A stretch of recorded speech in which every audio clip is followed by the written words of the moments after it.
మొట్టమొదటిగా మహాదేవునికి నా యొక్క ఘనమైనటువంటి కృతజ్ఞతాస్తులు తెలియజేస్తూ మరి ఈరోజు మీరందరూ కూడా దేవుణ్ణి ఆరాధించడానికి వచ్చినందుకు మీ అందరికి కూడా ప్రభు పేరిట నా హృదయపూర్వక శుభాభివందనాలు తెలియజేస్తున్నాను. దేవుని యొక్క మహోన్నతమైనటువంటి నామము ఘనపరచదగినది. అదే మాత్రమే కాదు, ఆయన ఎల్లవేళ్ళను ఆ యొక్క ఘనతను పొందదగినటువంటి వాడు అనేటువంటి సంగతిని మనం మర్చిపోకూడదు. ఈనాటి దినాన్న కొన్ని విషయాలు మీతో మాట్లాడాలని నేను ఆశిస్తూ ఉన్నాను. ముఖ్యమైనటువంటి వాక్య భాగము, మనము చదవబడినటువంటి వాక్య భాగంలో ఒక ప్రత్యేకమైనటువంటి విధానం అనేటువంటిది మనకు కనబడుతూ ఉంటుంది. పౌలు గారు ఎఫెసీయులకు పత్రిక రాస్తూ సాధారణంగా పౌలు గారు ఎక్కువగా ప్రార్థన గురించి, దాని యొక్క ప్రాముఖ్యతను గురించి జ్ఞాపకం చేయడం అనేటువంటి జరుగుతుంది. గడిచినటువంటి కొన్ని వారముల్లో ఎఫెసీయులకు రాసినటువంటి పత్రికలో ఉన్నటువంటి విషయాల్ని మనం మాట్లాడుకోవడం జరిగింది. అయితే ఇందులో ప్రాముఖ్యంగా ఉండేటువంటి మాట విషయానికి వస్తే, పౌలు గారు సువార్త సేవలో ఎంత విస్తారంగా దేవుడు ఆయన ఉపయోగించుకున్నాడు అనేటువంటి సంగతి మనకు తెలిసినటువంటి విషయమే. ఎంతో విస్తారంగా ప్రభు యొక్క పనిలో ఆయన గడిపినటువంటి వాడు. అయితే పౌలు గారి యొక్క బలం ఏంటంటే ప్రార్థన అనేటువంటి సంగతిని మనం జ్ఞాపకం ఉంచుకుంటూ ఉంటాం.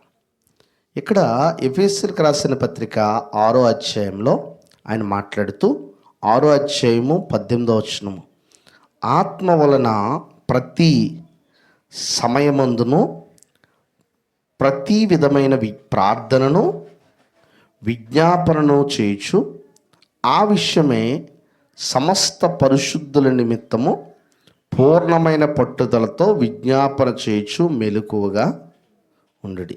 నిజమైనటువంటి ఒక విషయాన్ని కనుక మనం ఆలోచిస్తే, ఒక మానవుడు, అంటే ముఖ్యంగా క్రైస్తవుడు దేవునితో సహవాసం చెయ్యాలి అంటే దేవుని నడిపింపు, అంటే దేవుని యొక్క నడిపింపు అనుదినము అతనికి కావాలనంటే ముఖ్యమైనటువంటి సాధనం ప్రార్థన మాత్రమే. ఈ ప్రార్థన అనే అంశానికి వచ్చేటప్పటికి బహుశా ఎవరో ఇష్టపడినటువంటి వారు ఉండరు. ప్రార్థన అనే ప్రసంగం కానీ, లేదంటే ప్రార్థన గొప్పతనం కానీ, ఇది ఎక్కువ మంది వినడానికి ఇష్టపడతారు. కానీ ఇక్కడ ప్రాముఖ్యమైనటువంటి విషయం ఏంటంటే ప్రార్థన చేయడానికి ఇష్టపడరు. ప్రార్థన గురించి వినడానికి ఇష్టపడినంతగా మానవుడు ప్రార్థన చేయడానికి ఇష్టపడ్డా. ఇంకొక విషయం కూడా నేను చెప్తున్నాను, ప్రార్థన చేయించుకోవడానికి ఇష్టపడే మానవుడు ప్రార్థించడానికి ఇష్టపడ్డా. ఎక్కువ మంది క్రైస్తవులు ప్రార్థన చేయించుకోవడానికి ఇష్టపడతారు, ప్రార్థన చేయడానికి ఇష్టపడరు. ఇది క్రైస్తవ ప్రపంచంలో ఉంది. ప్రార్థన చేయించుకోవడానికి ఇష్టపడే మానవుడు అదే దేవుడికి నేను కూడా ప్రార్థించవచ్చు అనే సంగతి మర్చిపోతున్నాడు. మీరు కనుక ఆలోచించండి, బైబిల్ గ్రంథంలో భక్తులందరూ కూడా దేవునితో గడపడానికి ఎక్కువ సమయం ఎక్కడున్నారంటే వాళ్ళు ప్రార్థనలో ఉన్నారు. ఒకసారి మనం ప్రార్థన యొక్క శ్రేష్టత్వాన్ని కనుక మనం ఆలోచించినట్టయితే, దేవుడు మనకి ఎంత గొప్ప కృపనిచ్చాడనంటే, ప్రార్థన అంటే కృపాసనం వద్దకు వెళ్ళడమే. హెబ్రీయులకు రాసిన పత్రిక 4వ అధ్యాయము 15వ వచనంలో ఈ విధంగా చెప్పబడుతుంది. 4వ అధ్యాయము 15వ వచనము అక్కడ అంటున్నాడండి, ఆకాశ మండలము గుండా వెళ్ళిన దేవుని కుమారుడైన యేసు అను గొప్ప ప్రధాన యాజకుడు మనకు ఉన్నాడు గనుక మనం ఒప్పుకొనిన దానిని గట్టిగా చేపట్టుదుము. మన ప్రధాన యాజకుడు మన బలహీనతల యందు మనతో సహానుభవం లేనివాడు కాడు, కానీ సమస్త విషయముల్లో మనవలే శోధింపబడినను ఆయన పాపము లేనివాడిగా ఉండెను గనుక అంటున్నాడు. కాబట్టి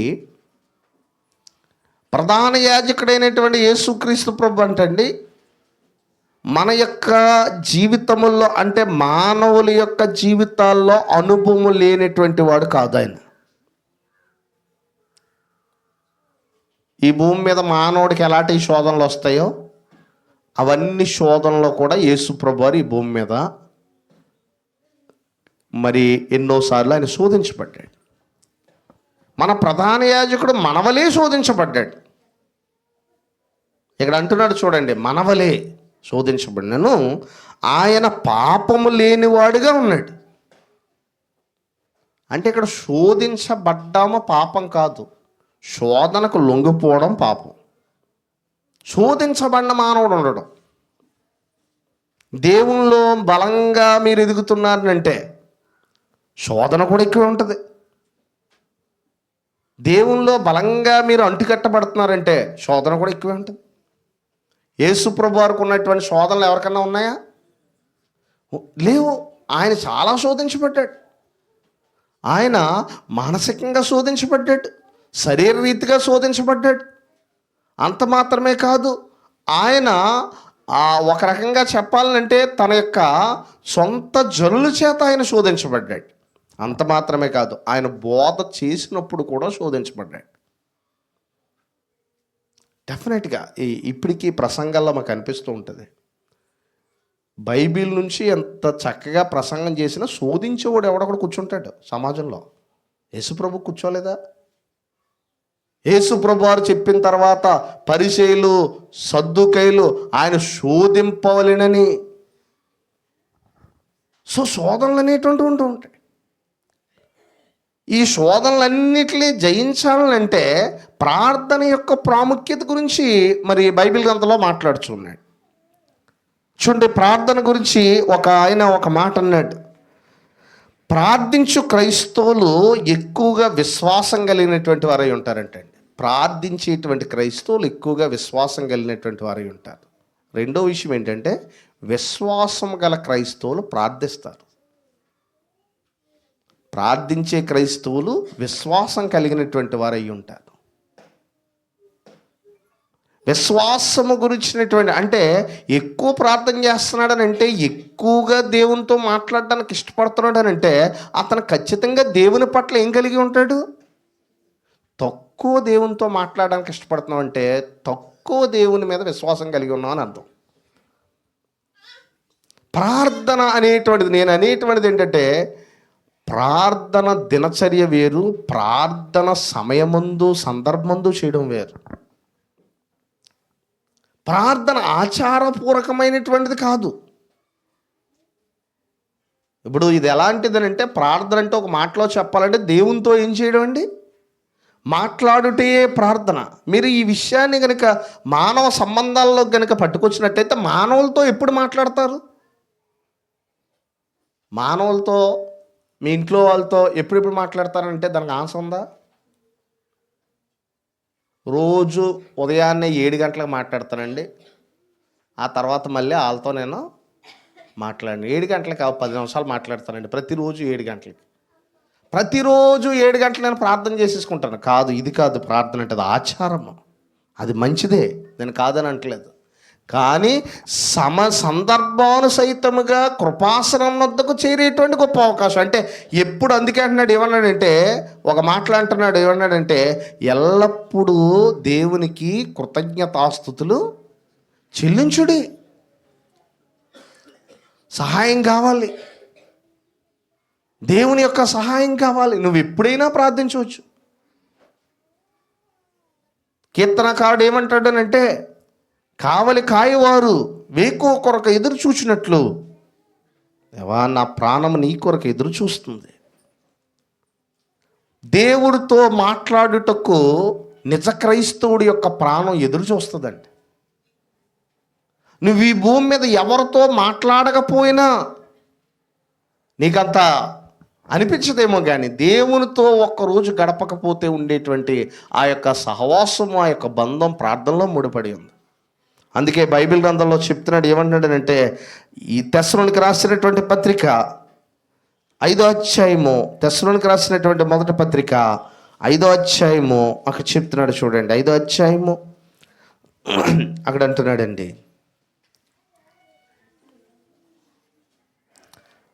చూడండి అక్కడ అంటున్నాడండి, 15వ వచనం చివరిలో ఉంది తెలుగు బైబిల్లో.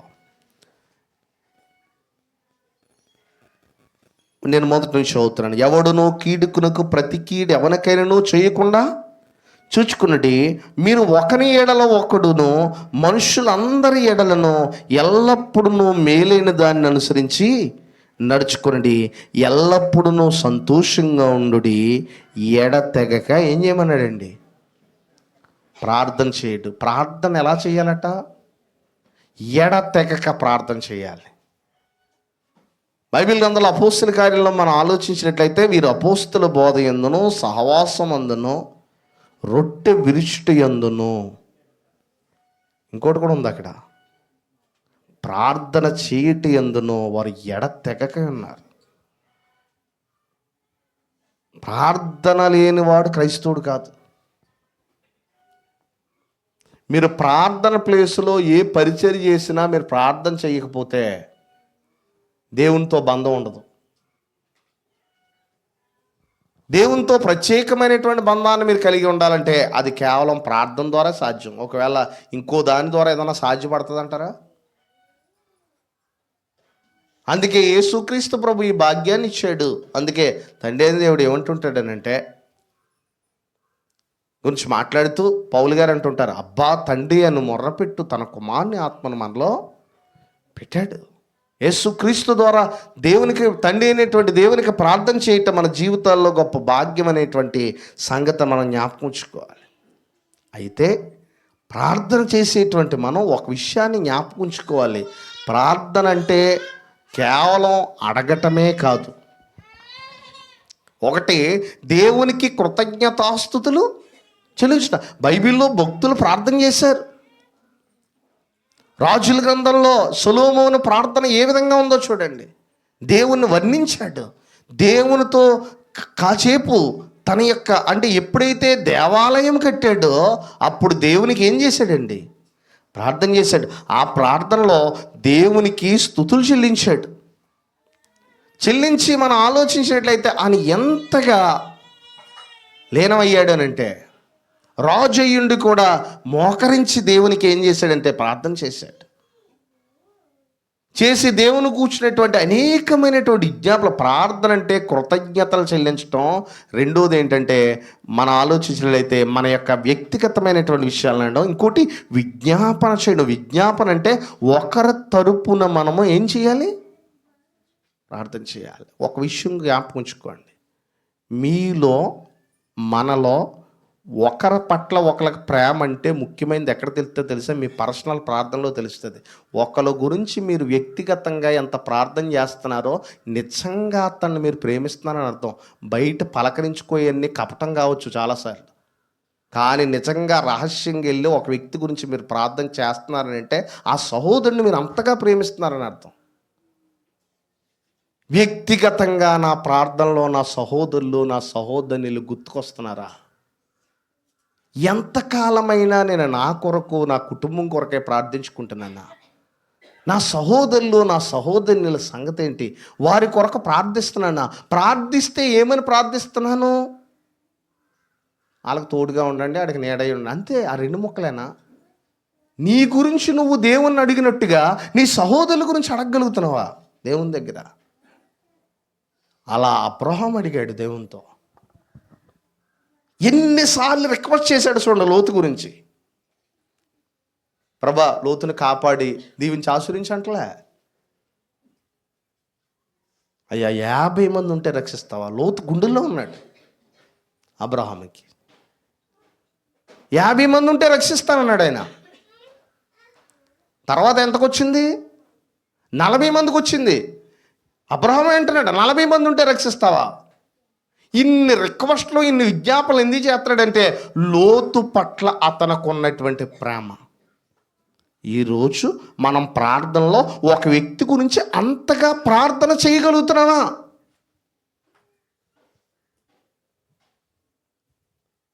నిజంగా ఆలోచిస్తే, మీరు కనుక ఆలోచిస్తే ఒక విషయాన్ని మనం గమనించవలసినటువంటి విషయం ఉంది. ఎందుకనంటే అక్కడ చెప్తున్నాడు, ఒకవేళ మనకు చాలాసార్లు చూడండి ఏమంటున్నాడో చూడండి, యాకోబు పత్రిక 4:2 ఏమంటున్నాడు చూడండి, అనేకమైనటువంటి ప్రార్థనలు ఫలించకపోవడానికి గల ముఖ్యమైన కారణం ఇదని సాతానుడు జ్ఞాపకం చేయడం, సాతానుడు మనల్ని మర్చిపోయేలా చేశాడు. చూడండి యాకోబుల పత్రికలో చూడండి ఏమంటున్నాడు, ప్రార్థన చేసేటువంటి వారందరూ కూడా ఈ లక్షణాలు కలిగి ఉండాలి. చూడండి యాకోబు 4:2 అంటున్నాడు, ఏమంటున్నాడో చూడండి. 4వ అధ్యాయం మొదటి నుంచి చదువుతున్నాడు. మీలో యుద్ధములను పోరాటములను దేని నుండి కలుగుచున్నవి? మీ అవయముల్లో పోరాడు మీ భోగేచ్ఛల నుండియే కదా. ఎందుకు యుద్ధాలు కలుగుతున్నాయి? ఎందుకు గొడవలు జరుగుతున్నాయి? మన అవయవాల్లో ఉండేటువంటి భోగేచ్ఛల నుండే కదా, ఆ ఇచ్చల నుండే కదా మనము మన యొక్క ఆలోచన నెరవేర్చబడాలనేటువంటి ఒక ఆకాంక్ష మనలో ఉండడం వల్లే కదా. ఇక్కడ అంటున్నాడు చూడండి ఏమంటున్నాడు, మీరు ఆశించుచున్నారు కానీ మీకు దొరుకుటలేదు, నరహత్య చేయుదురు మత్సరపడుదురు కానీ సంపాదించుకోలేరు, పోట్లాడుదురు యుద్ధము చేయుదురు కానీ దేవుణ్ణి అడగనందున మీకేమియూ దొరకదు. ఒకటే, ఎక్కువగా యుద్ధాలు గొడవలు ఎక్కువ ఉంటే ప్రార్థన చేయడానికి టైం ఉండదు, మనశ్శాంతి ఉండదు. రెండో విషయం అడగడం. ఒకవేళ అడిగినా దేని గురించి అడుగుతాడు? అడిగినా దేని గురించి అడుగుతాడు? చూడండి అక్కడ ఏమంటున్నాడు చూడండి, మీరు అడిగినను మీ భోగముల నిమిత్తమై వినియోగించుటకై. మీరు అడుగుతున్నారు, ఒకవేళ చివరికి అడగగలుగుతున్నాడేమో. మీరు అడిగినను ఏమంటున్నాడో చూడండి, మీ భోగముల నిమిత్తమై వినియోగించుటకై దురుద్దేశముతో ఏం చేస్తున్నారండి? అడుగుదురు గనుక మీకేమియో. 2 కారణాలను బట్టి దొరకట్లేదట. మానవుడు ఎక్కువగా కక్షలు, భేదాలు, విమతాలు ఎట్టుకోవడం వల్ల ప్రార్థన చేయలేకపోతున్నాడు. ఒకవేళ చేసినా ఏ ఉద్దేశంతో అడుగుతున్నాడు? వాక్యం చెప్పబడుతుంది ఇక్కడ. వాక్యం ఇది, దేవుని యొక్క వాక్యానికి మనం ఎవరో అతిథులం కాదు. వాక్యానికి అందరూ లోబడవలసిందే. వాక్యం ముందే ప్రతి మోకాలు వంగవలసిందే. ఇక్కడ అంటున్నాడు, ఏమంటున్నాడంటే ఒకవేళ అడిగినను మీరు, అందుకే మీ ఉద్దేశములను దేవుని తెలుసు అంటున్నాడు. ఒకటి గమనించండి, ప్రార్థన చేస్తున్నటువంటి మన ఉద్దేశాలు సరైనవేనా? ఎలాంటి ఉద్దేశాలతో మనం ప్రార్థన చేస్తున్నాం? పాపం పట్ల మన ఉద్దేశం ఏంటి? లేదంటే ధనం పట్ల మన ఉద్దేశం ఏంటి? లేదంటే సహోదరుల పట్ల మన ఉద్దేశం ఏంటి? ఉద్దేశాలన్నీ తప్పుడై ఉండి బొల్లుమంట 1 గంట ప్రార్థన చేయడం వల్ల ప్రయోజనం ఏమీ లేదు. The attitude is very important in relationship with God. దేవుడితో ప్రార్థన చేసేటువంటి మానవుడి యొక్క ఉద్దేశం సరైనదై ఉండాలి. ప్రార్థనకి ఉద్దేశం సరైనదై ఉండాలి.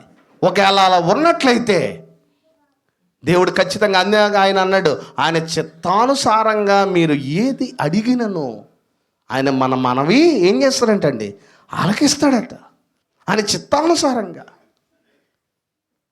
ఒక్కటి ఎప్పుడు కూడా మన ముఖ్యమైన ప్రార్థన ఏంటో తెలుసండి? ప్రార్థనలో చేయవలసిన ముఖ్యమైన అంశం, దేవా నీ చిత్తానుసారంగా ప్రార్థించుట నాకు నేర్పించు. నేను ఎంతసేపు ఎవరి చిత్తానుసారంగా ప్రార్థన చేస్తున్నాను? నా చిత్తానుసారంగా ప్రార్థన చేస్తున్నాను ఏంటంటే జనులు చిత్తానుసారంగా ప్రార్థన చేస్తున్నాను. కానీ ఆయన అంటున్నాడు, ఆయన చిత్తానుసారంగా మీదేది అడిగినాను. ఆయన చిత్తం ఏంటి? ప్రార్థించేటువంటి ప్రతి వ్యక్తి కూడా ముందు ఆయన చిత్తం ఏంటో తెలుసుకోవాలి.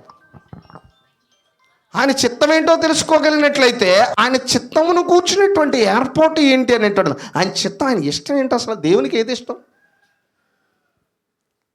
ఒకసారి ఆలోచించండి. క్రైస్తవుడు అయ్యిందే ఎందుకంటే మన ఇష్టాలు చంపుకొని ఆయన ఇష్టం నెరవేర్చడానికి.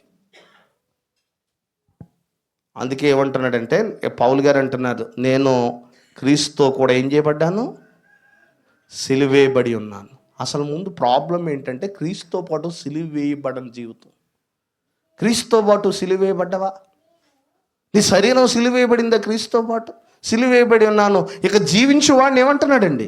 నేను కాదు. జీవించేవాడు నేను కాదన్నప్పుడు నా భోగముల నిమిత్తమే ఎందుకు అడుగుతాను ప్రార్థనలో? అంటే నేను ఎక్కువగా భోగముల నిమిత్తమే దురుద్దేశంతో ప్రార్థనలు అడుగుతున్నానంటే ఇంకా నేనే జీవించి ఉన్నాను, నేను అసలు సిలువేయబడలేదు ఆయనతోటి.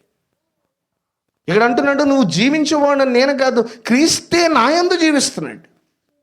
క్రీస్తు కొరకు బ్రతకాలి. ఇది చాలా ముఖ్యమైనటువంటిది. ఇంకొక విషయం ఏంటంటే ప్రార్థన గురించి ఫిలిప్పీలకు రాసిన పత్రిక 4వ అధ్యాయం 6వ వచనంలో ఏం చెప్తున్నాడో చూడండి. ఆయన చెప్తున్నాడు, ఫిలిప్పీలకు రాసిన పత్రిక 4వ అధ్యాయము 6వ వచనంలో చెప్తున్నాడు ఆయన. ఫిలిప్పీ 4:6 అండి. దేనిని గూర్చి చింతపడకుడి కానీ, దేనిని గూర్చి చింతపడకండి. దేవుడు మాట్లాడుతున్నాడు మనతో దేవుని యొక్క వాక్యం ద్వారా. దేనిని గూర్చి చింతపడకండి అంటున్నాడు. ఇప్పుడు మనకి చింత అనేది ఎట్లని బట్టి వస్తుంది? సాధారణంగా సమస్యల్లో ఉన్నటువంటి లెంత్.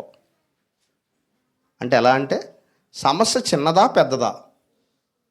సమస్య బాధపడవలసిన సమస్య, బాధపడకూడని సమస్య.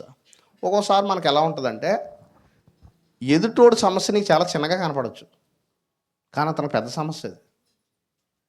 లేదంటే మన సమస్య అవతలోడు చాలా చిన్నదిగా కనపడవచ్చు, కానీ అది మనకు పెద్ద సమస్య కావచ్చు. ఇక్కడ ఏ సమస్య అయినా మాట్లాడతాడు దేనిని గూర్చి. దేనిని గూర్చి కూడా ప్రభు మాట్లాడుతున్నాడు. ఏమన్నాడు తెలుసండి? ఈ మాట మాట్లాడేటువంటిది మానవుడు కాదు. దేనిని గూర్చి చింతపడకండి. మీరు దేని గూర్చి చింతించవలసిన అవసరం లేదు. ప్రభు ఎక్కడున్నాడు? పైన చెప్తున్నాడు, ప్రభు ఎక్కడున్నాడు? సమీపంగా ఉన్నాడు. మనకు అందరికంటే సమీపంగా ఎవరున్నారనుకుంటాం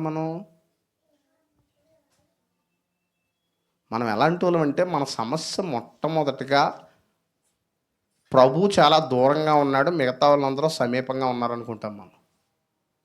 కానీ అందరికంటే సమీపంగా ఉన్నది ఎవరో తెలుసండి? ప్రభు ఉన్నట్టు. ఎందుకంటే అందరికంటే నేను ఎక్కువ ప్రేమించింది ప్రభువే. అందుకే అంటుంటాడు, ఆయన మన కోసం తన ప్రాణం పెట్టాడు. మంచి కాపరి గొర్రెల కొరకు తన ప్రాణం పెడతాడు. కనుక క్రీస్తు ప్రభు మన కొరకు ప్రాణం పెట్టాడు కనుక ఆయన మనకు సమీపంగా ఉన్నాడు. చూడండి, కాబట్టి ఏమంటాడంటే దేనిని గూర్చి చింతపడకడు కానీ ప్రతి విషయములోనూ, ప్రతి విషయం, ఏ విషయం అయితే ప్రతి విషయములోనూ ప్రార్థన విజ్ఞాపముల చేత కృతజ్ఞతాపూర్వకంగా మీ విన్నపములు ఎవరికి తెలియజేయండి అన్నాడండి? దేవునికి తెలియజేసే పనిలో మనం ఉన్నామా ఇంటి దగ్గర? నీ జీవితంలో, మన జీవితంలో నిజంగా ఆలోచిస్తే ఎవరితో మాట్లాడుటకు ఎక్కువ మన సమయాన్ని ఉపయోగిస్తున్నాం? ఈ భూమి మీద ఎవరితో మాట్లాడటకు ఎక్కువ సమయాన్ని గడుపుతాం? చాలాసార్లు మనం ప్రార్థన చేసుకోవడం ఖాళీ ఉండదండి, ఖాళీ ఉండదు. ఇది చాలా చాలా ప్రమాదం జీవితంలో. మర్చిపోకండి, ప్రార్థన చేసుకోవడం ఖాళీ లేదని వాడు క్రైస్తవుడు కాదు అసలు. మీ జీవితంలో భోజనం చేయడానికి, మన జీవితంలో భోజనం చేయడానికి ఖాళీ లేదని ఎవరన్నా అంటారా? డ్యూటీకి వెళ్ళడానికి ఖాళీ లేదని ఎవరన్నా అంటారా? లేదంటే హాస్పిటల్కి వెళ్ళడానికి ఖాళీ లేదని అంటాడా? అంటావు. లేదంటే వాకింగ్ చేయడానికి ఖాళీ లేదని కూడా ఎవడంట. కానీ ఒక్కట మాత్రం అంటాడండి, ప్రార్థన చేయడానికి ఖాళీ లేదంటున్నాడు. అసలు ఈ భూమి మీద ఈ బ్రతికిచ్చిందే ఆయన, ఈ జీవితం ఇచ్చిందే ఆయన. మీకందరికీ బాగా తెలిసినటువంటి విషయమే, యేసుక్రీస్తు ప్రభువారైతే పెందల కడే లేచాడు ఆయన. ఆయన తెలుసు, ఒక ఆయన పని మీద ఆయన ఈ లోకానికి వచ్చాడని, తండ్రి పని మీద ఈ లోకానికి వచ్చాడాయన. వచ్చి కనుకంటున్నాడు, ఉదయాన్నే పెందల కడే లేచి ఎక్కడికి వెళ్ళిపోయాడు? చాలా చీకటిగా ఉండగానే అరణ్య ప్రదేశానికి వెళ్ళి అక్కడ ఏం చేస్తున్నాడంటే అండి, మీరు గమనించండి, ప్రార్థనకి ఎంత విలువ ఇచ్చాడు ఆయన. ప్రార్థన ఆప్షన్ కాదు, అదొక ఇంపార్టెంట్ థింగ్ మన జీవితంలో అయి ఉండాలి. నువ్వు దేవునితో ఎంతసేపు మాట్లాడగలుగుతున్నావు? ఏదన్నా ఒక ఆలోచన మీ ఇంట్లో వచ్చిందని అనుకోండి, ఏదన్నా చెయ్యాలని, ముందు ఎవరికి చెప్పగలుగుతున్నావు? అది ప్రార్థనలో దేవునికి అడగగలుగుతున్నావా? తండ్రి,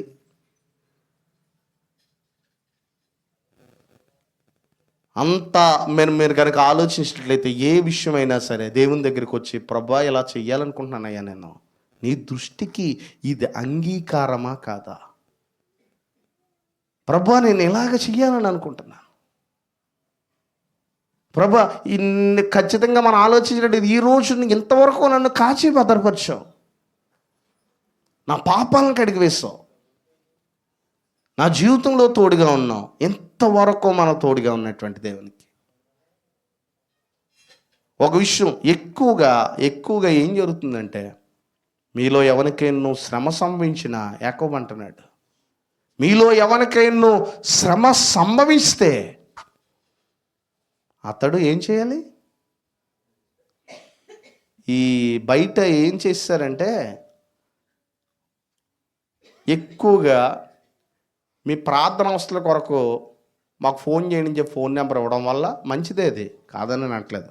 అలా ఇవ్వడం వల్ల ప్రజలు ఎలా తయారైపోయారంటే, అయ్యగారే మన కోసం ప్రార్థన చేస్తారు. ఇంకా చెప్పేశాం కదా ఈ ఆదివారం ప్రార్థన చేయమని, ఆయన చేస్తాడు. ఇంకా మనం మెల్లగా సీతాకాక చిలుకలాగా ఎగిరిపోవచ్చు. కానీ ఇక్కడ అంటున్నాడు, మీలో ఎవరికైనా శ్రమ సంభవిస్తే అతడు ఏం చేయాలంటండి? ప్రార్థన చేయాలి, మొరపెట్టాలి దేవుని దగ్గర. పౌలు గారు చాలా మొరపెట్టారు. చూడండి, ఆయన కూర్చున్నటువంటి విషయాల్లో మనం ఆలోచించినట్లయితే, ఇక్కడ ప్రార్థన యొక్క గొప్పతనాన్ని పాత నిబంధనలో ఈ విధంగా వర్ణిస్తున్నాడు. చూడండి, ప్రార్థన యొక్క గొప్పతనం, మనం ప్రార్థన చేస్తేనట అది ఎంత దూరం వెళ్తుందట అది. చూడండి, 2 దినవృత్తాంతాలు 30:27 చూడండి.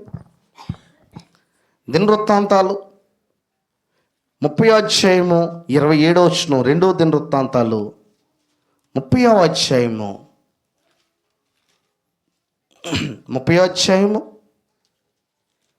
27 అంటున్నాడండి.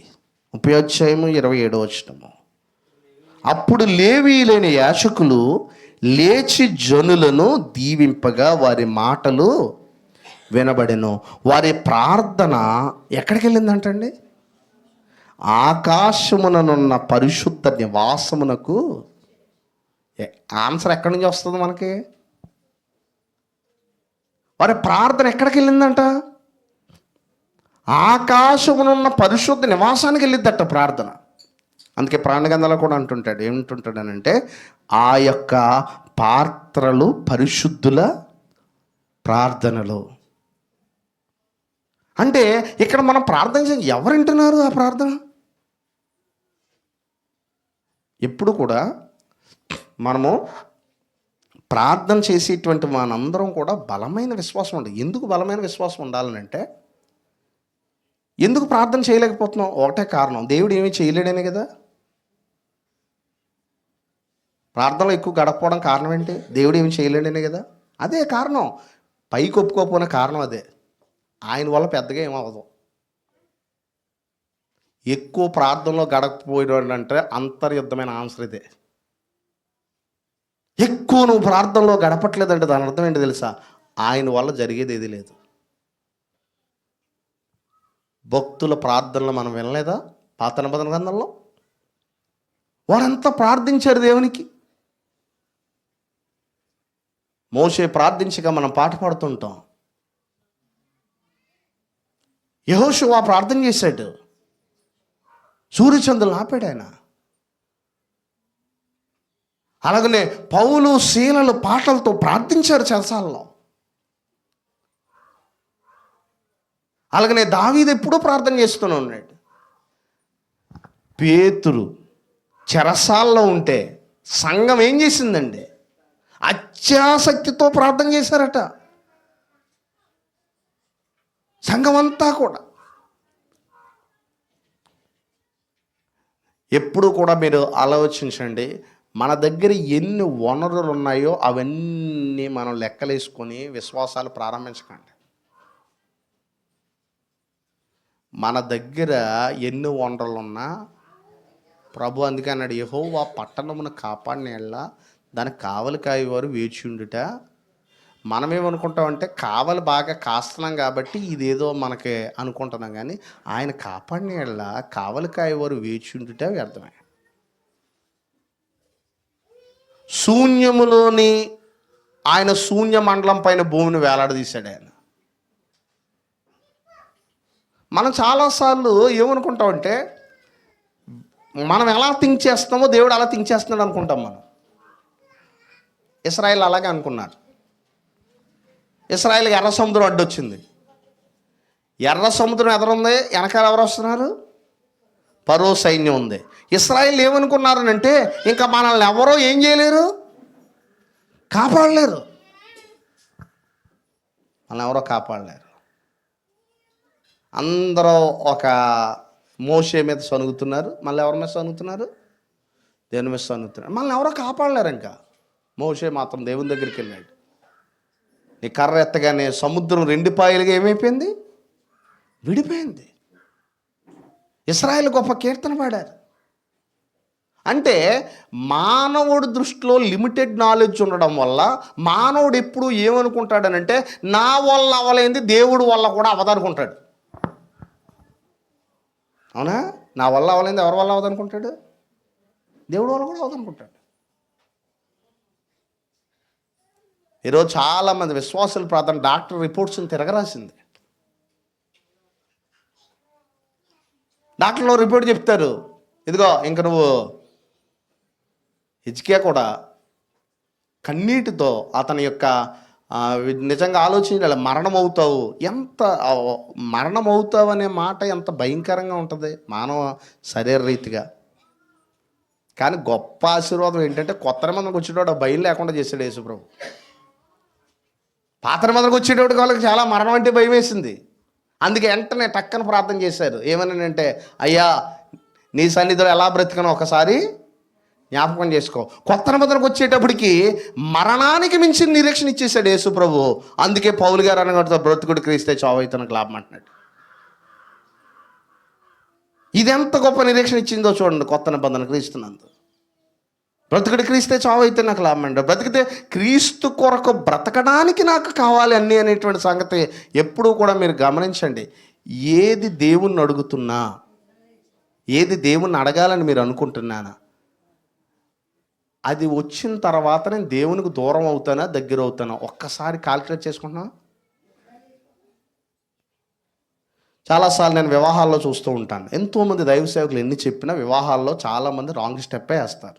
ఏంటి రాంగ్ స్టెప్ అంటే అప్పుడు దాకా విశ్వాసం అంటాడు, అప్పుడు దాకా భక్తి అంటాడు, అప్పుడు దాకా ప్రార్థన అంటాడు. కానీ వివాహం దగ్గరికి వచ్చేటప్పటికి ఏట్ల మీద కడతారంటే కట్నాల మీద కడతారు. స్టాండర్డ్ కట్నాల మీద కడతారు. కట్నం సెట్ అయితే దేవుని చిత్తం, కట్నం సెట్ అవ్వకపోతే దేవుని చిత్తం కాదు. ఇది మానవ స్టాండర్డ్. కట్నం సెట్ అయితే దేవుని చిత్తం అట్ట, సెట్ అవ్వలేదనుకోండి కొంచెం 1,00,000 2 లక్షలు తేడా వచ్చింది, దేవుని చిత్తం కానడం మనం ఏం చేయగలమండి. అసలు నువ్వు మొదలెట్టిందే డబ్బుతో కదా, మళ్ళీ దేవునికి ఎందుకు ముడెట్టేది? అసలు నువ్వు దేవుని చిత్తానుసారంగా వెళ్ళాలని అనుకున్నటువంటి వాడివి. మా అమ్మాయికి మా అబ్బాయికి ఒక విశ్వాసిని సంబంధంగా చూడాలనేటువంటి విశ్వాసి కన్నీళ్ళు కాచి ప్రార్థన చేస్తే అయ్యో నా దగ్గర వరులు లేడు అని చెప్పి పరలోకం నుండి దేవుడు ఆశ్రయిస్తాడా? ఆయన చిత్తంలో కూడా పెళ్లి కుమారుడు పెళ్లి కుమార్తెలు తక్కువైపోయారా? దేవుడికి రక్షింపనేరకుండానట్లు యెహోవా హస్తం ఏమన్నాడండి? కొరసగాలేదు. నీకు ఇవ్వడానికి దేవుడి దగ్గర లేదు అనేటువంటిది కాదు, దాన్ని పొందడానికి తగినటువంటి అర్హత మన దగ్గర ఉండాలి. దేవుడి దగ్గర లేదు అనేటువంటిది ఎప్పుడు ఉండదు. కనుక ఈరోజు విశ్వాసపూరితంగా స్టార్ట్ చేయటువంటి వాడు. అలాగా బైబిల్లో అబ్రహాం చేయించాడండి తన కుమారుడికి వివాహం. ఎవరిని వెళ్ళమన్నాడు? పెద్ద దాసుడిని. నేను ఎందుకు చెప్తానంటే మాటికి పెద్ద దాసుడు ప్రార్థన చేస్తూనే ఉన్నాడండి వెళ్ళే వరకు. మొదలు పెట్టాడు. వెళ్ళగానే వెళ్ళే ముందు ప్రార్థన, మధ్యలో ప్రార్థన, మళ్ళా ఒంటెలకి నీళ్ళిట ఆ ముందు ప్రార్థన, మళ్ళా అయిన తర్వాత మళ్ళీ ప్రార్థన. ఎలాంటి వాడిని పంపించాడో చూడండి. ఈ రోజుకి ఎలాంటి వాడికి అప్పచెప్తారు తెలుసా వివాహాలని? ముక్కు మొఖం తెలియని పెళ్ళిళ్ళు పేరెళ్ళు చేస్తున్నారు ఈరోజు వివాహాలు. మనకేం కావాలి ఈరోజు? మనం భవిష్యత్తు ఆలోచన ఎప్పుడు కూడా మీరు గమనించండి. పాపం వల్ల వచ్చు జీతం ఏమని చెప్పాడు బైబిల్లో? మీరు పాపము చేసేటప్పుడు లేదంటే మీ ఇష్టాలు నెరవేరుస్తున్నంత సేపు కూడా జీవితంలో జ్ఞాపకం ఉంచుకోండి, మీ ఇష్టాలు నెరవేరుస్తున్న రోజు హ్యాపీగానే ఉంటుంది. కానీ ఎండింగ్ వచ్చేటప్పుడు ఖచ్చితంగా పాపం వల్ల వచ్చే జీతం మరణమేది. ఈ ఎండింగ్ ప్రయాణం చేస్తుంది. అలాగా ఎప్పుడు కూడా చివరికి పాపానికే దారితీస్తుంది అది. ఎందుకనంటే పాపం వల్ల వచ్చే జీతం ఏమన్నాడు? మరణం అన్నాడు. చివరికి పాపం చేసేటప్పుడు ఎంత సంతోషంగా ఉన్నా ఎదరకెళ్ళేటప్పటికి ఇంకా ఫైనల్ డెస్టినీ ఏమని ఉంటుందంటే రెండో మరణం అయ్యి కూడా ఉండి ఉండొచ్చు. రెండో మరణం ఏంటి? నరకం. ఇప్పుడు అక్కడ తప్పించేవాళ్ళు ఎవరు? అందుకే యేసు ప్రభు వచ్చాడు ఏమన్నాడంటే ఇంకా అప్పుడు తప్పించే వారు ఎవరునూ మన దగ్గర ఉండరు. మీ జీవితంలో గొప్ప కార్యాలు జరగాలంటే ఒక్కటే, ప్రార్థనలో నిలబడండి. దేవుడు గొప్ప ఆశీర్వాదాలు మీ ఇంటికి తీసుకొస్తాడు, మీ జీవితాల్లో తీసుకొస్తాడు. ప్రార్థనలో నిలబడండి. ఆలస్యమైన ప్రార్థనలో నిలబడినటువంటి అబ్రహాము జీవితంలో ఇస్సాకుని తీసుకురాలేదా? గొడ్రాలు అని చెప్పి హేళన చేస్తున్నటువంటి మానసికమైన మాటలతో నలిగిపోయిన హన్నా వచ్చి దేవుని సన్నిధిలో మొర్ర పెడితే సమూయేలుని తీసుకురాలేదు ఆయన? తీసుకురాలేదండి. బైబిల్ గ్రంథంలో 6-7 పిల్లలు లేటుగా పుట్టారండి. పిల్లలు లేటుగా పుట్టారు. ఆ లేటుగా పుట్టిన వాళ్ళు అందరూ అంటే లేటుగా ఎవరికైతే పిల్లలు ఇచ్చారో అందరూ భక్తిపరులే. అబ్రహాముకి లేటుగా ఇచ్చాడు, భక్తిపరుడు కదా. సంసోను పుట్టాడు వాళ్ళ యొక్క తల్లిదండ్రులు. హన్నా మీరు కనుక ఆలోచించినట్లయితే తర్వాత మీరు అది జకరియా, మళ్ళీ ఎవరు? ఎలిజబెత్. వీళ్ళు చాలా లేటుగా పిల్లలు పుట్టారు. కానీ వారి జీవితాల నుంచి గొప్ప యోధులను దేవుడు బయటకు తీసుకొచ్చాడు ఈ భూమి మీదకి. మర్చిపోకండి. మీరు ఎప్పుడు కూడా జీవితంలో ఆలస్యం అయిపోతుంది అనుకోకండి. ఎందుకో తెలుసా? టైం దేవుడిది. నువ్వెందుకు కంగారు పడతావు? టైం ఎవరిదే? ఆలస్యం అయిపోతుందని చెప్పే ఎవరు కంగారు పడ్డారు? సారా కంగారు పడి వీళ్ళు ఏమనుకున్నారంటే దేవుడికి సహాయం చేసేద్దాం అనుకున్నారు. వీళ్ళు ఏం సహాయం అంటే అబ్రహాముకు దేవుడు పిల్లల్ని ఇస్తానన్నాడు. దేవుడు చెప్పాడు, చాలా కాలం అయిపోయింది, పిల్లలు కలగట్లేదు, కాబట్టి పిల్లలు కావాలి. అది సారా వల్ల అవ్వట్లేదు, కాబట్టి సారా సలహా ఇచ్చింది, హాగర్ని తీసుకొని పొమ్ము పిల్లలకనంటే అప్పుడు వెంటనే హాగర్కి ఇష్మాయిల్ పుట్టాడు. ఇప్పుడు వీళ్ళు ఏమనుకుంటారు? దేవుని సంకల్పం ఎలా అనుకుంటారు? మనం చాలాసార్లు కానీ దేవుడు అన్నాడు ఇస్సాకు వలనైనది నీ సంతానం అనబడును. మీరు ఎప్పుడు జ్ఞాపకం ఉంచుకోండి, మీ పట్ల దేవునికి ఒక సంకల్పం ఉంటుంది. కానీ చాలాసార్లు మనమే ఆ సంకల్పం బయటకు పోతుంటాం.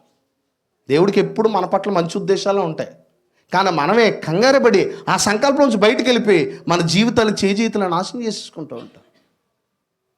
ప్రార్థనలో కనిపెట్టవలసినటువంటి వస్తుంది.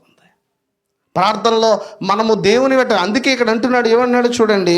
నిజంగా ఒక విషయాన్ని మనం ఆలోచిస్తే ఇంకొక విషయాన్ని మనం జ్ఞాపకం చేసుకుందాం. ప్రార్థన అనేటువంటి దాన్ని వచ్చేటప్పటికి అక్కడ అంటున్నాడండి, ఏమంటాడంటే రోమపత్రిక 8వ అధ్యాయంలో ఏమంటున్నాడంటే ఉచ్చరింప సైక్యం కాని మూలుతో ఆత్మ తానే మన పక్షమును ఏం చేస్తున్నాడు?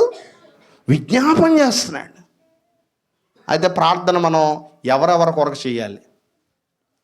ఎవరెవరి కోసం చేయాలి? మొట్టమొదటిగా మనం ఆలోచించినట్లయితే తిమోతికి రాసినటువంటి మొదటి పత్రిక 2:1 మనుషులందరి కొరకు మనం ఏం చేయాలి? మనుషులందరి కొరకు ఏమని ప్రార్థన చేయాలి? మనుషులందరి కొరకు అంటే మనుషులందరూ రక్షణ పొంది సత్యమును కూర్చుని అనుభవ జ్ఞానం పొందాలని మనం ప్రార్థన చేయాలి. రెండో విషయం ఏమని ప్రార్థన చేయాలంటే మనం ఆలోచిస్తే రాజులందరి కొరకు. అంటే ఇప్పుడు మనకు రాజులు లేరు, కానీ ఎవరున్నారు? అధికారులు ఉన్నారు. అధికారులందరి కోసం మనం ఏం చేయాలి? ప్రార్థన చేయాలి. మూడోదిగా మనం ఆలోచించినట్లయితే మనము సమాజముల కొరకు అంటే సంఘము కొరకు ప్రార్థన చేయవలసిన వారమే అన్న. సంఘం కొరకు ప్రార్థన చేశాడు. తర్వాత పరిశుద్ధులందరి కొరకు, ముఖ్యంగా సువార్త పరిచర్య కొరకు ప్రార్థన చేయమన్నాడు. కొలస్సీలకు రాసిన పత్రిక 4:2-4 ఏమన్నాడనంటే, అక్కడ ఒక మాట అంటున్నాడండి, వాక్యము చెప్పుటకు అనుకూల సమయమును దేవుడు దయచేయవలని మా కొరకు ప్రార్థన చేయండి. వాక్యం చెప్పడానికి అనుకూల సమయాన్ని ఎవరు దయచేయాలట? వాక్యం ప్రకటించబడాలి సమాజంలో.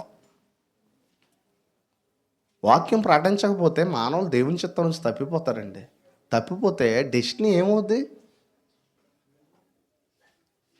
ఒక విషయం ఏంటంటే, దారి తప్పిపోయన్న సంగతి కొన్నిసార్లు మీరు ప్రయాణం చేసేటప్పుడు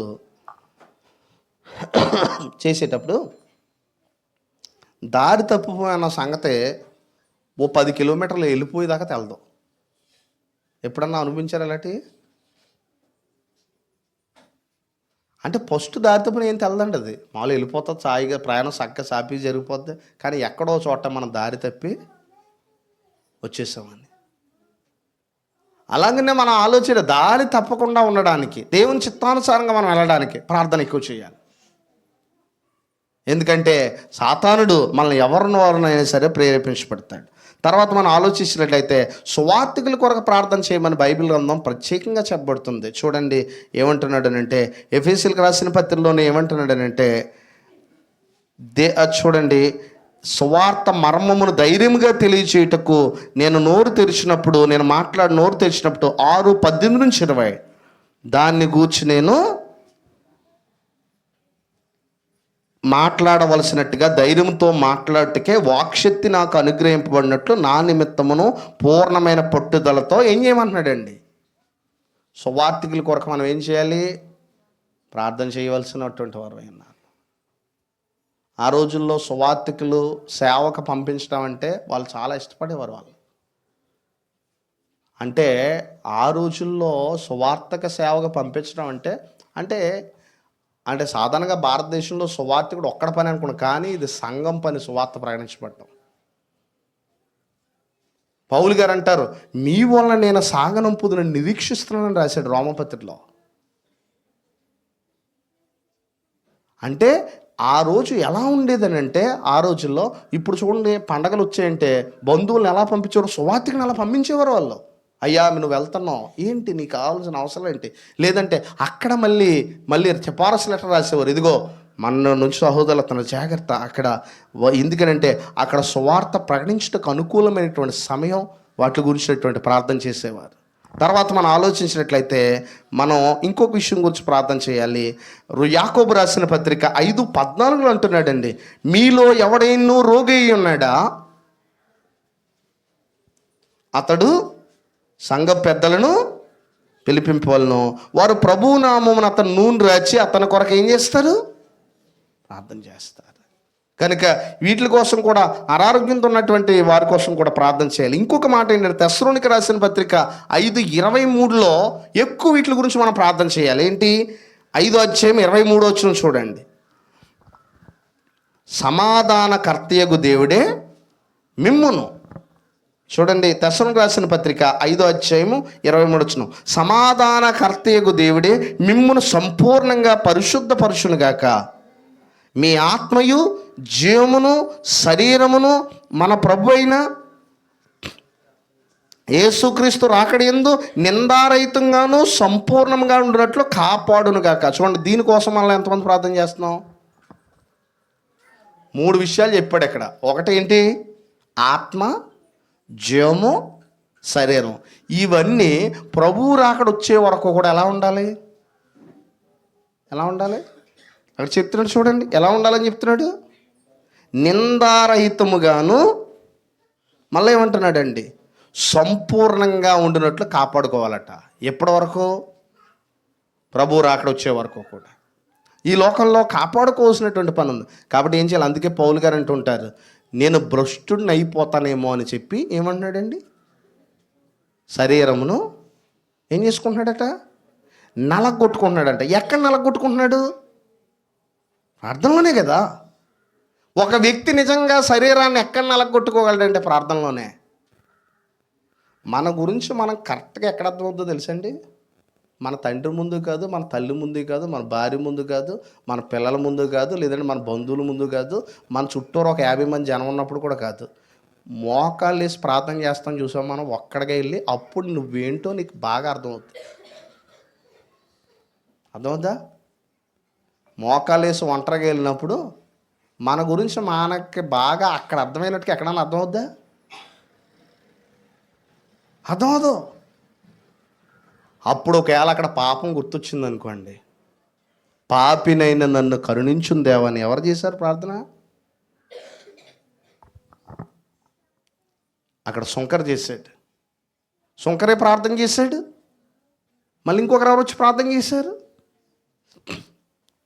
పరిచయుడు ప్రార్థన చేశాడు. పరిచయుడు ఏం చెప్తున్నాడు? లిస్ట్ అంతా చెప్పాడు. కానీ సుంకర అంటున్నాడు, పాపినైన నన్ను ఏం చేయమంటున్నాడండి? కరుణించు, నీ కరుణ అవసరం నాకు. అందుకే ఇంకా ఎన్నో విషయాలు మనం ఆలోచించినట్లయితే, ప్రార్థనలో మనము నిజంగా ఆలోచించినట్లయితే, ప్రార్థన కొంతమంది అడిగేటువంటి ప్రశ్న ఏంటంటే, ప్రార్థన చేస్తున్నాం కానండి జవాబు రావట్లేదండి. దానికి కొన్ని కారణాలు ఉన్నాయి జవాబు రాకపోవడానికి. మొట్టమొదటి కారణం ఏంటో తెలుసండి? పాపం ఉండటం వలన. పాపము మానివేసి మనం ఖచ్చితంగా పాపం చేస్తూ ప్రార్థన చేయకూడదు.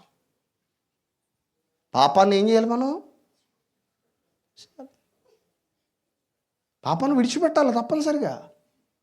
పాపం చేస్తూ ప్రార్థన చేయకూడదు. నీకు తెలియని పాపాలు ఏముంటే దేవుడు క్షమిస్తాడు. కానీ నీకు పాపం తెలుసు కూడా చేస్తూనే ఉన్నావు అనుకోండి. కొంతమంది డబ్బు అన్యాయంగా సంపాదిస్తూనే ఉంటారు, ప్రార్థన మాత్రం బాగా చేస్తుంటారు. సెట్ అవుతుంది దేవుని దగ్గర. వాడు త్రాగుడు మాండో ప్రార్థన చేస్తుంటాడు. చెప్పాడు కదా తాగుడు మానేమని. ఇవాళ పొద్దున్న తాగుతాడు, సాయంత్రానికి మారుమనసు వస్తుంది. మళ్ళీ రేపు పొద్దునే తాగుతాడు, మళ్ళీ రేపు సాయంత్రానికి మారుమనసు వచ్చేది. ఇలాగ రోజు ఇడిచి రోజు మారుమనసు వల్ల ప్రార్థన ఫలించదు. నువ్వు మానేయాలంతే. లేకపోతే ఇంకా విషయాలు ఉన్నాయి. ఒకటే, ప్రభువా నీ చిత్తమే నెరవేరాలి అని అన్నప్పుడు ఇంక పూర్తిగా ఎవరికి అప్పగించేది? పూర్తిగా ఎవరికి అప్పగించేయాలి ఆ విషయం? దేవుడికి అప్పగించేయాలి కదా. అప్పగించం. ఏం చేస్తామంటే కొన్ని కారణాలు చెప్పి మాకు ఇలాంటి సంబంధమే కావాలండి. మరి ఇంకెందుకు ఆయన చిత్తం అన్నావు? నీ చిత్తాలన్నీ చెప్పి మళ్ళీ అది ఎవరి చిత్తం చేయాలనుకుంటున్నావు? అది విశ్వసించిన వానికి ఎలా ప్రార్థన చేస్తున్నా అంటాడు రోమపత్రికలో. నీ చిత్తం అంతా నన్ను పూర్తిగా అప్పగించే. ఒకటి మీరు గమనించండి, దేవునికి పూర్తిగా అప్పగించుకున్న వాళ్ళకి ఎవరికైనా దేవుడు హాని చేశాడండి చరిత్రలో? పూర్తిగా దేవునికి అప్పగించుకున్నవాడు ఎవరైనా నష్టపోయాడా? పూర్తిగా దేవునికి అప్పగించుకున్నావు, బైబిల్లో ఏ భక్తుడైనా నష్టపోయాడా? నువ్వు నష్టపోవు. దేవుడు నీకు సన్మార్గం అందు నడిపిస్తాడు. తర్వాత ఇంకొక విషయాన్ని మనం చెప్తున్న పాపం ఉండటం వలన. రెండోది ఏంటంటే, దేవుని వాక్యము నిరాకరించడం వల్ల మన ప్రార్థన జవాబులు రావు. అందుకే ఏమంటున్నాడో చూడండి, సామెతల 28:9 ఏమంటున్నాడు చూడండి. 28:9 సామెతల 28:9 ఈ విధంగా అంటున్నాడు, ధర్మశాస్త్రం వినబడకుండా చెవిని తొలగించుకుని వాని ప్రార్థన. కొంతమందికి వాక్యానికి లోబడడం ఇష్టం ఉంటుంది, కానీ ప్రార్థన చేయడం ఇష్టం ఉంటుంది. ముందు వాక్యానికి లోబడమంటున్నాడు. You must obedient to the word of God, then you come to prayer. ధర్మశాస్త్రం అంటే నేను వాక్యానికి లోబడకుండా ప్రార్థన చేస్తే అది ఏమంటున్నాడు? ముందు వాక్యానికి ఏం చేయాలట? లోబడాలి. ధర్మశాస్త్రం వినబడకుండా చెవి తొలగించుకొని వాని ప్రార్థన ఏమంటున్నాడు? కనుక ధర్మశాస్త్రం అంటే వాక్యమును నిరాకరించకూడదు. వాక్యాన్ని అంగీకరించాలి, వాక్యానికి లోపడాలి. ఏమంటే ఆయన మీద తిరుగుబాటు చేస్తూ ఆయన సహాయం ఎలా అడుగుతావు? ఆయన మీద తిరుగుబాటు చేస్తూ ఆయన సహాయం ఎలా అడుగుతావు? ముందు ఆయన మీద తిరుగుబాటు ఆపాలి, వాక్యాన్ని పూర్తిగా లోబడాలి. అప్పుడు ఎవరు సహాయం అడగాలి? అప్పుడు అలా, అయ్యా నిన్నే నేను నమ్ముకొని ఉన్నానయ్యా, అనేటువంటి మాట. మూడో విషయం ఏంటంటే ఇంకొక విషయం ఉంది ప్రార్థన జవాబు రాకపోవడానికి. అస్థిరమైన విశ్వాసం ఉండడం వల్ల. ప్రార్థన చేసేవారికి సరే పాపం చేయట్లేదు, రెండోది ఏంటంటే వాక్యానికి కూడా లోబడుతున్నాం అంటే ఇంకో మూడో కారణం ఉంది. అదేంటో తెలుసా? విశ్వాసం అస్థిరంగా ఉండడం వల్ల. విశ్వసించిన వాడు కలవరపడ్డన్నాడండి. అందుకే ఇక్కడ అంటున్నాడు, ఏమంటున్నాడంటే సందేహింపక, అతడు ఏమాత్రమూ సందేహింపక ఎలా అడగాలట?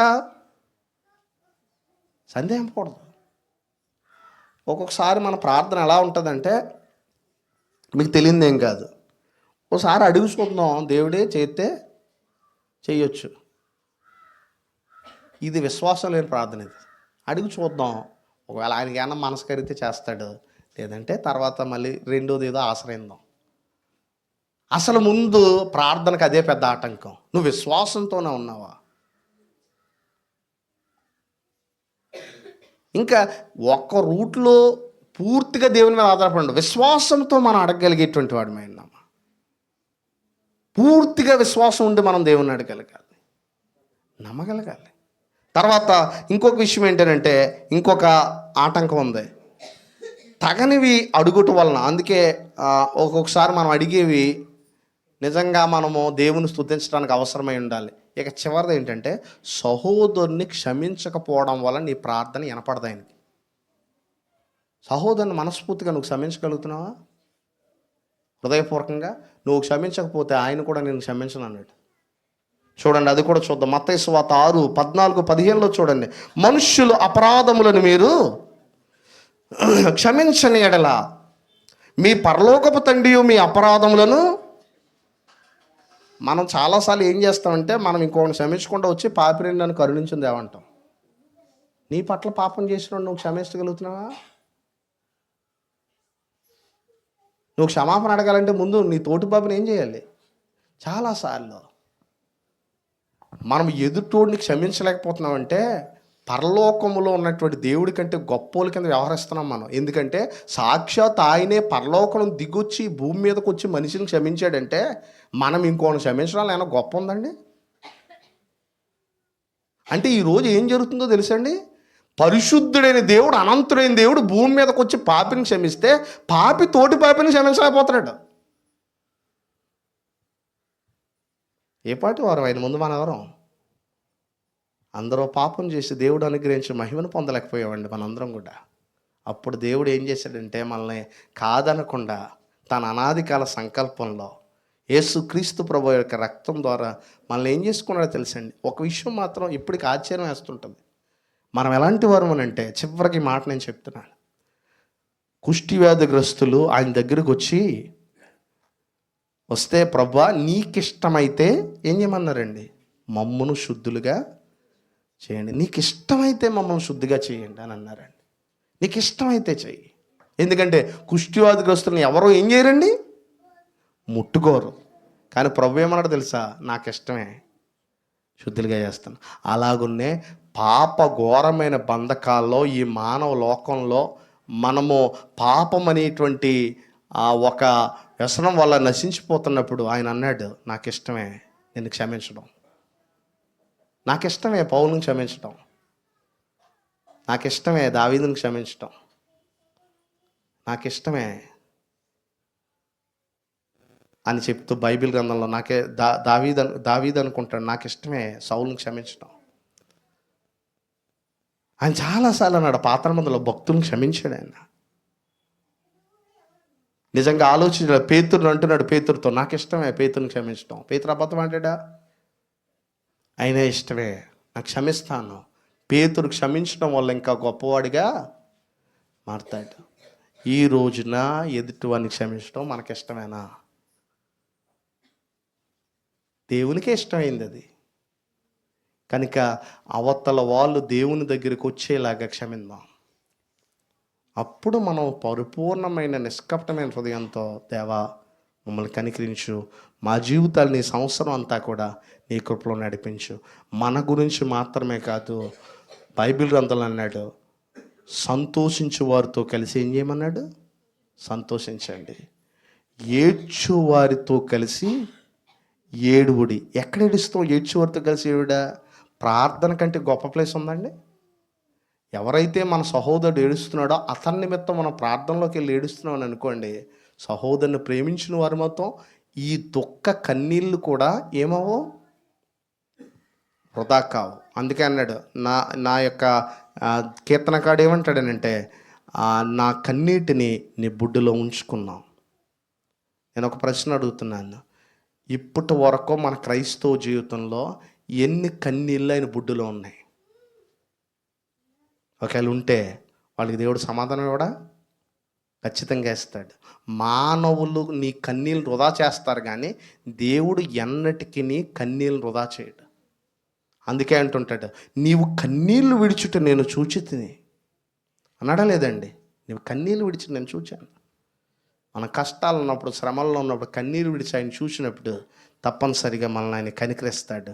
కనుక ఈ భూమి మీద జీవిస్తున్నటువంటి జీవిత కాలంలో ప్రార్థన అనేటువంటి ఒక ఆయుధాన్ని జీవితంలో ఎల్లప్పుడూ ఉపయోగించుకుంటూ ధైర్యంతో కృపాసనం నద్దకు చేరదాం. అట్టి కృప, అట్టి ధన్యత మనకు దేవుడు అనుగ్రహించాలని విన్నవించుకుందాం. అందరికీ నా హృదయపూర్వక వందనాలు.